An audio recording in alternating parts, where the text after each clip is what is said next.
महज संयोगी है कि एक तरफ जहां नेताओं की परीक्षा यानी लोकसभा के चुनाव चल रहे हैं, वहीं दूसरी तरफ बच्चों यानी जो विद्यार्थी हैं उनकी भी परीक्षाओं का दौर चल रहा था। विद्यार्थियों की उत्तर प्रदेश में जो बोर्ड परीक्षा है उसके परिणाम सामने आ गए और हमारे साथ उत्तर प्रदेश के डिप्टी सीएम और शिक्षा विभाग देखने वाले ऐसे दिनेश शर्मा जी सामने हैं। सर, रिजल्ट सामने आ गए हैं और परिणाम दिखा रहे हैं, आपके चेहरे की खुशी दिखा रही है कि कितने सकारात्मक रहे हैं आपके लिए। देखिए, ये उत्तर प्रदेश का सौभाग्य है कि हमारे मुख्यमंत्री जी के नेतृत्व में इस प्रकार की परीक्षाएं संपादित हुई जिन्होंने एक इतिहास रचा है। परीक्षा की पारदर्शिता रहे, इसके लिए हम लोगों ने पूरी एक साल मेहनत करी है और एक साल की मेहनत का नतीजा ये रहा कि 80% से ऊपर हमारा हाई स्कूल का रिजल्ट आया है और 70.06 हमारा इंटरमीडिएट का रिजल्ट आया है। और ये एक उन विद्यार्थियों के लिए गौरव का विषय है जिन विद्यार्थियों ने मेहनत के साथ में पूरे वर्ष पढ़ाई करके परीक्षा दी है। हमारी यही कोशिश थी कि पढ़ाई करके बच्चा एग्जाम में जाए और रोजगारपरक शिक्षा उसका एक अंश बने। रोजगारपरक पाठ्यक्रम को हमने जोड़ा और जोड़ने के बाद एनसीईआरटी का कोर्स शेड्यूल को लागू किया, एडमिशन को आधार से लिंक किया और जो परीक्षा केंद्र थे उनका निर्धारण हमने परीक्षा केंद्रों का निर्धारण ऑनलाइन तरीके से किया। मॉडर्न टेक्नोलॉजी का उपयोग किया, सीसीटी और वॉइस रिकॉर्डिंग को हमने लगाया। जहां चारदीवारी हुई या क्लास में एक मानक के अनुसार बच्चे बैठ सके उनको हमने किया। स्व केंद्र को समाप्त किया। एक विद्यालय का परीक्षा जो इन्विजिलेटर है दूसरे विद्यालय में और दूसरे विद्यालय का बच्चा तीसरे विद्यालय में, इस प्रकार की व्यवस्थाओं को भी हमने किया। सबसे आश्चर्यजनक जो हमारे सामने आता है रिजल्ट कि ये फर्जी विद्यार्थियों का एनरोलमेंट ना हो और फर्जी विद्यार्थियों का एनरोलमेंट ना हो जो बाहर से दूसरे प्रदेशों से या दूसरे देशों से लोग आते थे और यहाँ परीक्षा उनकी जगह भी कोई बैठ जाता था, कोई उनकी कॉपी बदल जाती थी। इस प्रकार की शिकायतें आती थीं। कॉपी की डिकोडिंग की और पर्चे का भी सीक्वेंस कई कई जगह हम लोगों ने बदला।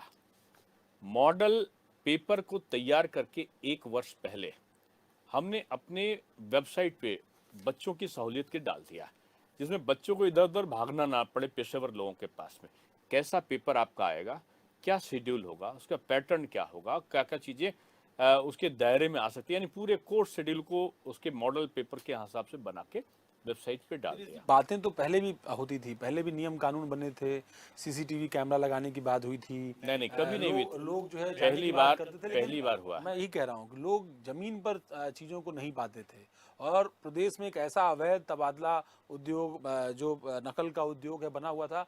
करीब 20,000 करोड़ रुपए से ज़्यादा का ये उद्योग व्यापक रूप से फैला था। अधिकारियों के तबादले ये उद्योग करा जाता था, नेताओं और अधिकारियों की जेबें भरता था। यहाँ तक कि ज़्यादातर इस सिंडिकेट में शामिल जो लोग थे वो या तो राजनीति से जुड़े हुए थे या तो अफसरशाही नौकरशाही से जुड़े हुए थे। सब जो तबादला उद्योग 20,000 करोड़ रुपए से ज़्यादा का था अवैध, उस उद्योग को नेस्तनाबूद करने में, उसको चुनौती के रूप में कैसे लेने में कैसे कामयाबी मिली? क्योंकि बहुत बार मुझे याद है पिछली बार की तस्वीरें, आप हेलीकॉप्टर लेकर के तमाम जगहों पर जाया करते थे, छापेमारी करते इस थे। बार भी गया था। इस बार भी तमाम जगहों पर जाने का क्रम हुआ मेरा। और जो आप आंकड़े बता रहे हैं ये समाचार पत्रों में और इलेक्ट्रॉनिक मीडिया में मैंने भी सुने और पढ़े थे। कैसे क्या ख़त्म हो, ऑनलाइन टीचर्स के तबादले किए गए। कि आप मानिए आप ट्रांसफ़र चाहते हैं, वेबसाइट पे दिया गया इस जगह पे पद रिक्त हैं, आपने उसमें किया, आपसे 10 क्वेश्चन कंप्यूटर पूछेगा। कंप्यूटर पूछेगा कि आप स्त्री हैं, पुरुष स्त्री, 10 नंबर आपके आ गए।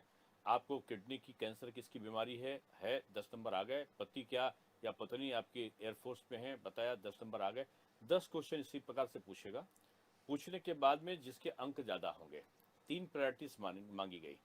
मानिए फर्स्ट में मिस्टर ए के ज़्यादा आए तो फर्स्ट जो प्रायोरिटी होगी मिस्टर ए को मिल जाएगी, बी को सेकंड प्रायोरिटी, सी को थर्ड प्रायोरिटी। और आपके मोबाइल पे ही, आपके कंप्यूटर पे ही डिजिटल सिग्नेचर किया हुआ डायरेक्टर का पत्र आपके वहाँ आ जाएगा। मान लें सपोज आपने जुबली इंटर कॉलेज के लिए अपने ट्रांसफ़र चाहा तो जुबली इंटर कॉलेज के प्रिंसिपल के पास में पहुँच जाएगा कि मिस्टर ए का ट्रांसफ़र यहाँ पर कर दिया गया, इनकी ज्वाइनिंग स्वतः से मान ली गई। अब ये नहीं है कि प्रबंधक आपको परेशान करे, आपको ये नहीं कि आपको टीचर परेशान करे, आपको साल साल भर घुमाए ट्रांसफ़र को, आपको ज्वाइनिंग नहीं देंगे। अन्यथा कोई चीज़ की आपके सवाल उठ खड़े हों, इसकी ज़रूरत नहीं। आपके एक मोबाइल पे टीचर जो ट्रांसफर चाहेगा उसके मोबाइल पे एक आ जाएगा मैसेज, और एक मैसेज जो जहाँ पर ज्वाइन करना वहाँ के प्रबंधक या वहाँ के प्रिंसिपल पे आ जाएगा, ऑटोमेटिक ज्वाइनिंग हो जाएगी। तो इस प्रकार की मॉडर्न टेक्नोलॉजी को अडॉप्ट किया, और वही चीज़ें हमने जो परीक्षा केंद्र थे, बहुत बड़ा धंधा बन गए थे। 14,000 परीक्षा केंद्र थे जब मैं आया हूँ, और उन परीक्षा केंद्रों को कम करते करते इस बार आपको जानकर ताज्जुब होगा, हमारे बच्चे बढ़ रहे थे। पिछले बार तो 70 लाख के आसपास थे, अब की कम हुए। लेकिन पिछले से पिछले बच्चे कम थे, 55 लाख के आसपास थे, लेकिन 14,000 के आसपास परीक्षा केंद्र थे। 12,000 14,000 इस प्रकार परीक्षा केंद्र होते थे। परीक्षा केंद्रों का के नाम पर लूट की खबरें अखबारों में छपती थी। नहीं होता था, हमने मुझे याद मॉडर्न है टेक्नोलॉजी में बहुत जब सारे प्रमुख सचिव, बहुत सारे मंत्री बदल मैं गए। किसी को समाजवादी आरोपित पार्टी की सरकार में मुझे याद है मैं चार चार किसी पांच पांच शिक्षा मंत्री जो है बदले गए, और शिक्षा मंत्री जेल भी गए। अगर आपको याद हो, बीएसपी की देखिए सरकार देखिए में रंगनाथ मिश्रा जेल भी गए। मैं किसी को आरोपित नहीं करता हूँ। मैं भूत में नहीं जाकर भविष्य में जाता हूँ, और वर्तमान को ठीक करने की कोशिश करता हूँ। मैं किसी पे आरोप लगाकर वही रोता रहूं और मेरा 5 साल का समय निकल जाए, ये उचित नहीं है। बल्कि ये है कि मैं अपने समय में ही कितनी जल्दी इस व्यवस्था को ठीक कर लूं, इस पर मैंने काम किया है। और जब परीक्षा केंद्र आज की डेट में, अगर आपको जानकर ताज्जुब होगा कि आज हमारा परीक्षा केंद्र कुल 8,354 था, यानी कई हजार परीक्षा केंद्र बढ़ने चाहिए थे, मेरे घट गए। और घटने के बावजूद हमारी व्यवस्थाएं बिल्कुल अव्वल रही कि जनरेटर था, आपका इन्वर्टर लगा हुआ था, सीसीटीवी कैमरा था, कमरे के फर्नीचर विधिवत थे, टॉयलेट्स बने हुए थे, और 200 मीटर दूर तक का प्रबंधक या कोई उसके संबंधित मैनेजमेंट कमेटी संबंधित लोग जाते नहीं थे। स्टैटिक मजिस्ट्रेट अपॉइंट थे। पूरा कई कई जिलों में जहां नकल की ज़्यादा संभावना थी, जैसे मान लें उदाहरण के तौर पे मैं अलीगढ़ का दे रहा हूँ, तो एक सेंट्रली जो कंट्रोल रूम बनाया गया था, उसमें पूरे जिले के कहीं से भी किसी भी विद्यालय का परीक्षा केंद्र को देखा जा सकता है कि कहाँ पे कौन कॉपी उठा रहा है, कौन कॉपी लिख रहा है, कौन पर्चा नहीं बांटा है, कितनी पहले उन्होंने जमा कर ली है। ये सारी चीज़ों को मॉनिटर किया जाता था कंट्रोल रूम में, और वो कंट्रोल रूम हमारे प्रदेश की कंट्रोल रूम को इन्फॉर्म करता था। हम लोगों ने एक एसटीएफ की भी इसमें मदद ली, और मुझे बहुत प्रसन्नता है कि बड़े कुशलता के साथ में जो आपकी एक जगह पेपर नहीं आउट हुआ, सिंगल पेपर, एक जगह पेपर देर से बटा नहीं, एक जगह भी आप वृहद पैमाने पर कॉपी बदलने की शिकायत नहीं आई। एक जगह शिकायत आई, तत्काल अरेस्ट हो गए, पहले से सूचना थी और सूचना के आधार पर उनको ट्रैप करना था, वो कर लिया गया। यानी व्यवस्था में पब्लिक सहयोग करना चाहती है। ये कुछ माफिया, कुछ नकल माफिया मिलकर इसको उद्योग बनाते थे, और इसीलिए प्रधानमंत्री को बोलना पड़ा था कि उत्तर प्रदेश में नकल के टेंडर उठते हैं। ये अब की नहीं उठे, और मुझे गर्व है अपने बच्चों पर कि बच्चों ने पूरे साल पढ़ाई किया। कोर्स में, पाठ्यक्रम में भी क्या होता था कि आपकी अंग्रेजी की, मान लो सपोज कर लो आप विज्ञान की किताब है, एक के मिस्टर ए राइटर है, एक के मिस्टर बी है, एक के सी है, हर जिले में अलग राइटर की किताबें बिकती थी।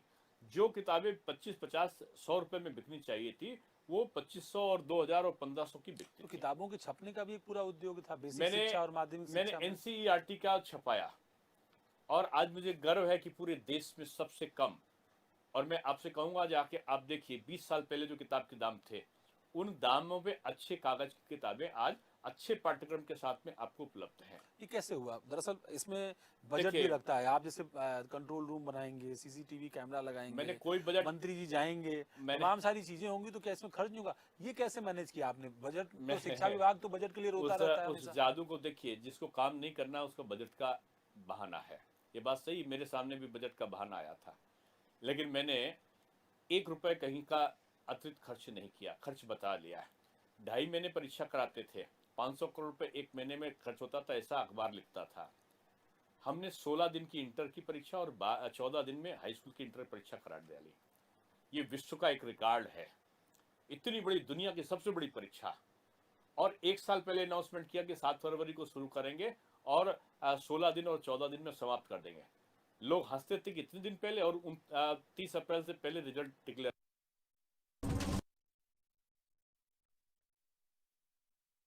मई इससे पहले कभी और आज तक परिणाम आए होंगे? और आपको बताऊं नहीं, और आपको बताऊं कि पहले 6 महीना पहले हमने आपका टाइम टेबल कि किस दिन कौन परीक्षा होगी, एक परीक्षा की तिथि नहीं बदली।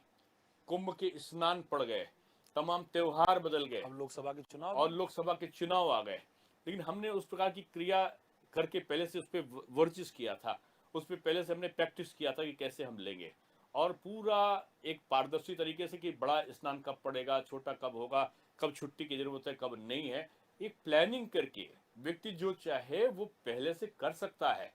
और ये चीजें हमने वहां पे करके दिखाई है, हमारी टीम ने पूरी। और एक जगह भी एक स्कीम नहीं बदलना पड़ा, 7 फरवरी से शुरू हो गया, 14 दिन और 16 दिन में परीक्षा समाप्त हो गई। आपको जानकर ताजुब होगा कि जो परीक्षा छोड़ने वाले थे, पिछली बार 12,25,932 लोगों ने परीक्षा छोड़ी थी। कहां से लोग आते थे? सऊदी अरब से लेकर और नेपाल से लेकर बांग्लादेश तक के लोग परीक्षा देने आते थे। हाँ, ट्रकों बसों में बकायदा ये ले आए निशान थे। होता था कि फलाने शहर में वो बांग्लादेश का है, वो सऊदी अरब और दुबई का है। इस प्रकार के संकेत लोग करके उपहास उड़ाते थे हमारे विभाग परीक्षा का। अब की ऐसा कहीं नहीं हुआ। बच्चों ने परीक्षा ठान लिया था और हमने टाइम टेबल दिया था कि अब ये नहीं होगा कि 1 महीने में सारा कोर्स पढ़ा दो, नहीं। आपका समय सारणी तय किया था, कितना कोर्स को कितने दिन में पढ़ाना है, किस प्रकार से पढ़ाना है, कितने दिन पढ़ाना है, कितने बजे से कितने बजे तक पढ़ाना है, कब आपकी मासिक, कब आपकी छमाही, कब आपकी वार्षिक परीक्षाएं होंगी। हर व्यक्ति को पता था कि इस समय मेरी परीक्षा होनी है, परीक्षा नहीं टलेगी, सब जानते थे। और आप केवल मंत्री तो थे नहीं, आप राजनेता भी हैं और उत्तर प्रदेश में बड़ी राजनीतिक भूमिका भी आपकी है। डिप्टी सीएम हैं आप उत्तर प्रदेश के। ज़्यादातर स्कूल कॉलेज तो अधिकारियों नेताओं के थे। आपके भी दल के बहुत सारे नेताओं के दर्जनों स्कूल हैं, सैकड़ों स्कूल भी हैं। तो क्या उन लोगों का दबाव नहीं पड़ा? पिछले साल तो मुझे याद है बहुत सारे लोग आपके पास आपसे नाराज भी थे, आपकी शिकायतें भी बहुत जगह की। इस दुखती रक्त को मत पूछिए, मैं किसी के पे कोई आरोप नहीं लगाता, लेकिन अगर सुधार करना है तो बुराई लेनी पड़ेगी, ये मैं मानता हूँ। और मैं एक अध्यापक हूँ, अगर अध्यापक नहीं सुधार करेगा तो समाज को कौन ठीक करेगा?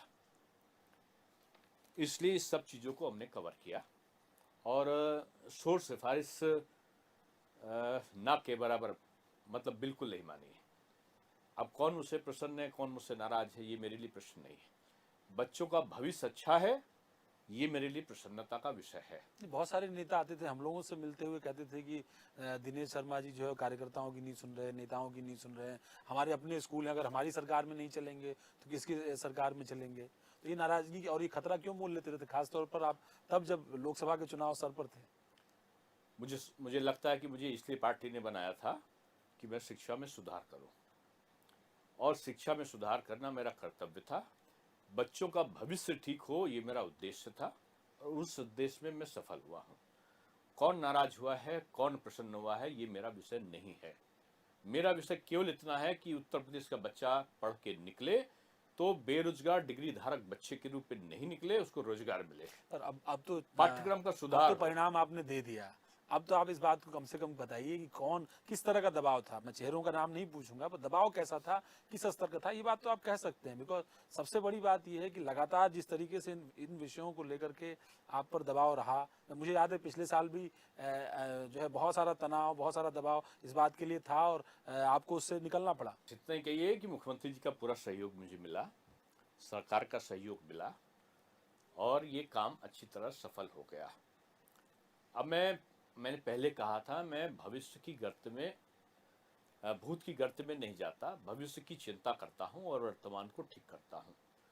मैं इतना जान लीजिए कि मैं वर्तमान को ठीक करने की कोशिश कर रहा हूं, और इसमें मुझे समाज और अभिभावक मुझे आशीर्वाद दे रहे हैं। आज जिस प्रकार से मेरे मोबाइल पे, जिस प्रकार से मेरे उस पर संदेश आ रहे हैं, सोशल मीडिया, जिस तरह दुआएं दे रहे हैं लोग, मुझे, मेरा लिए गर्व है ये, और इसी को मैं पूंजी मानता हूँ।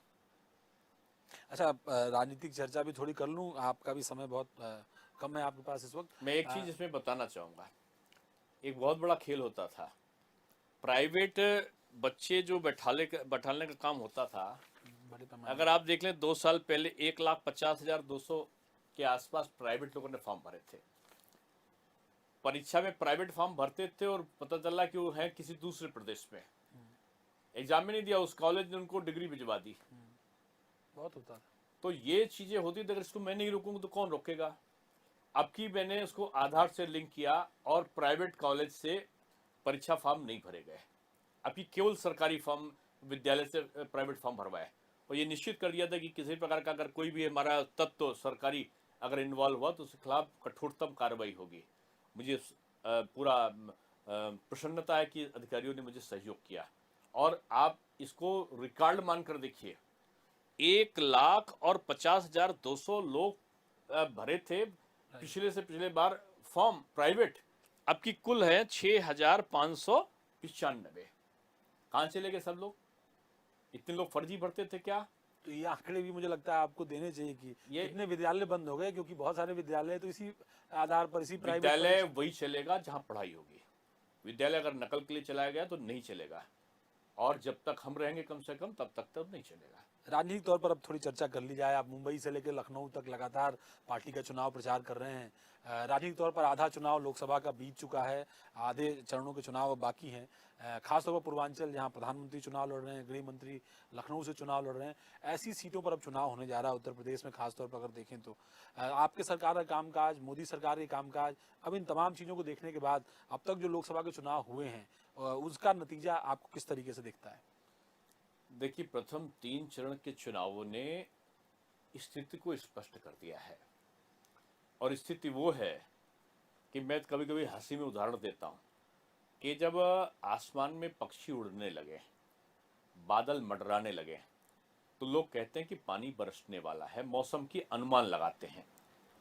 और ये उत्तर प्रदेश, क्या मैं कहूँगा भारत की राजनीति में, जब नेता चिल्लाने लगे बेईमानी हो गई, ईवीएम खराब है, ईवीएम बेकार है, तो आप मानिए उसके हारने की तैयारी उसकी पूरी हो चुकी है।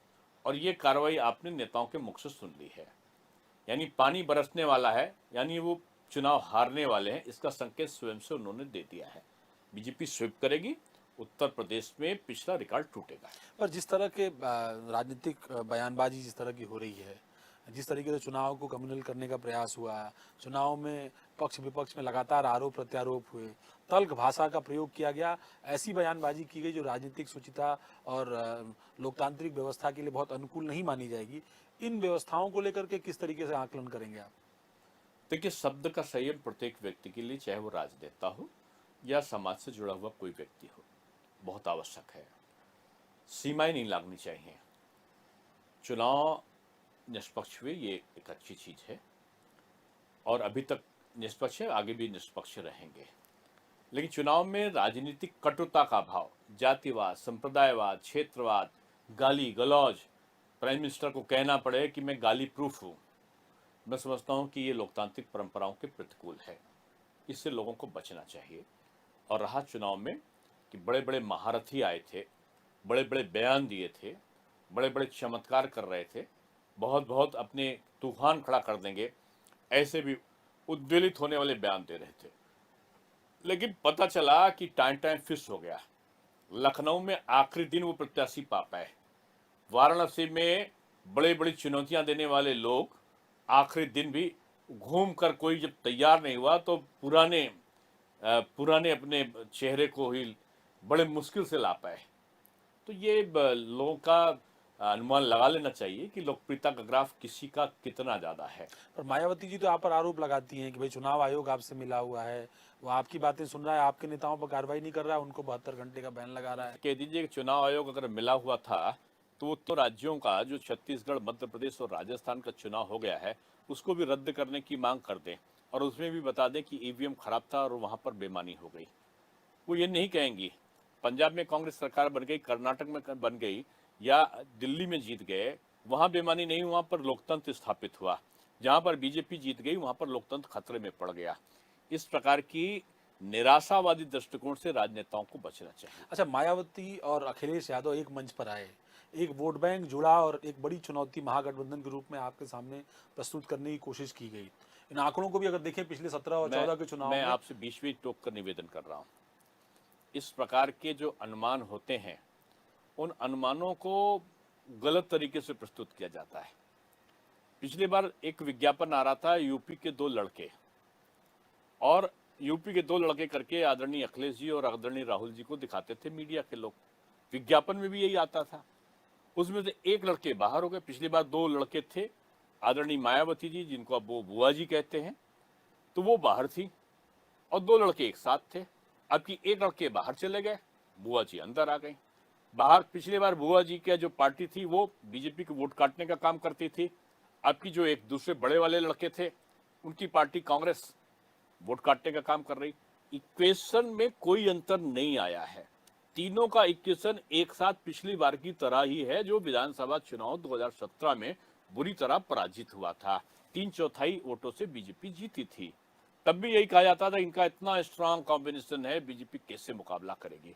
और अब की भी वही राजनीति के जो जानकार लोग हैं वो इसी प्रकार का अनर्गल कुछ लोग जो जान के जानकारी होते हुए भी दूसरा दुष्प्रचार करते हैं वो बोल रहे हैं। मुझको लगता है कि उनको पिछले बार की तरह चुनाव परिणाम सुनने के बाद इस प्रकार के आकलन से वो फिर हमेशा के लिए बचेंगे। तो अखिलेश यादव तो कहते हैं कि अगर इतना सब कुछ अच्छा था तो आपको हेमा मालिनी, जयप्रदा, निरहुआ और रवि किशन जैसे उम्मीदवार क्यों लड़ाने पड़े? आपके अपने नेता मैदान में लड़ने के लिए तैयार नहीं थे क्या? क्यों? उनके पास में जय बहादुर जी और तमाम लोग हैं, तो वो उसका नाम नहीं लेंगे क्या? ये क्या, ये मनुष्य नहीं होते? कलाकार को भी बराबर से समाज में अपना सहभागिता करने का अधिकार है। और उनसे मैं अगर प्रश्न करना चाहूं तो आदरणीय अखिलेश जी की अपने बल पर सत्ता थी, कांग्रेस की अपने बल पर सत्ता रह चुकी थी, बीएसपी कुछ समय पहले अपने बल पर सत्ता में थी। अगर इतना ही वो था, गर्व था अपने बल पर, तो अकेले अकेले मुकाबला करने का साहस क्यों नहीं कर पाए?